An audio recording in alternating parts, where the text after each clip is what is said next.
কিছু হয় সেদিন আপনারা আমার কবরের সাথে এই উপদেষ্টা পরিষদকে আপনারা কবর দেবেন, এটি আপনাদের প্রতি আমার আহ্বান। আসসালামু আলাইকুম। যেহেতু মাগরিবের আজান পড়ে যাবে, এটা আমি শেষ করলাম। আচ্ছা, এই মুহূর্তে উপস্থিত হয়েছেন ডাকসুর জিএস এস এম ফরহাদ।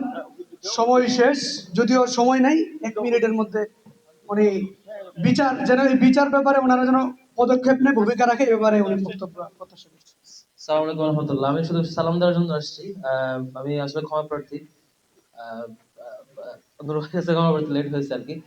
সম্মানিত ভাইরা, আমাদের কমিটমেন্ট একটাই যে নূর ভাইদের সময় যে ডাকসুতে নূর ভাইরা কাজ করতে পারে নাই, ভাইদেরকে এখানে আটকে টর্চার করা হয়েছে, যেই কলঙ্কিত ইতিহাস ছিল সেটা ভাঙার আমাদের যে কমিটমেন্ট ছিল সেটা আমরা রক্ষা করেছি।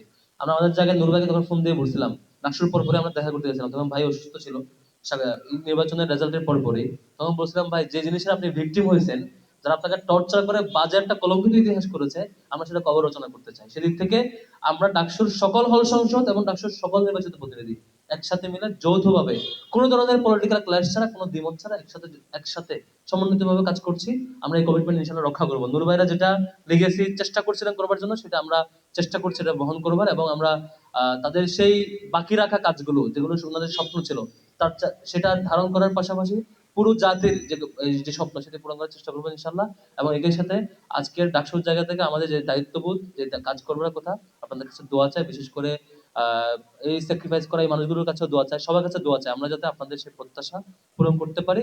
বিগত দিনের সকল বকেয়া কাজ, রেখে যাওয়া কাজ যাতে আমরা একসাথে কাজ চালিয়ে নিয়ে যেতে পারি, সে দোয়া চাই। শেষ করছি। সবাই হামলার বিচার নিয়ে একটা হামলার কোনটা কোনটা বিচার নিয়ে হামলা যে হয়েছিল 22 ডিসেম্বর, আমরা আমরা সেটা নিয়ে অলরেডি বিসি স্যারের কাছে সাক্ষাৎ করে একাধিকবার বলা হয়েছে, এবং সেই সিলেক্টিভ অপরাধী যারা, তাদের বিরুদ্ধে একাডেমিক এবং আইনিভাবে বিশ্ববিদ্যালয় প্রশাসনকে আইনি অ্যাকশন নিতে বাধ্য করব।